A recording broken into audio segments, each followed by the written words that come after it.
Sa bayan ng Mangaldan na isasara po ng 3 linggo para sa pagsasaayos. Para sa detalye ng balitang yan, kasama natin live si Idol Joanna De Vera. 104.7 IFM. Report! Idol Joanna. Pansamantalang isasara ang lumang Embarcadero Bridge sa loob ng 3 linggo simula June 22 hanggang July 12 para bigyang daan ang pagsasagawa ng repair at replace works and Highways Regional Office 1. Kinakailangan ang temporary closure para maisagawa ng maayos ang mga pagkukumpuni sa naturang tulay. Dahil dito, inaasahang maaapektuhan ng mga motoristang papasok at palabas ng Mangaldan.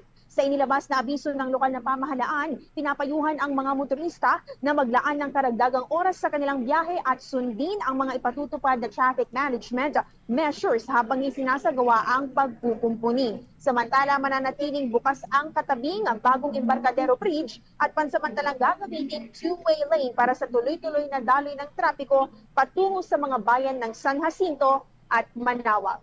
Kasama mula dito sa IFM Dagupan, ito sa Idol Joanna De Vera, Tatak IFM.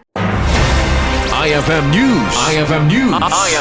IFM News.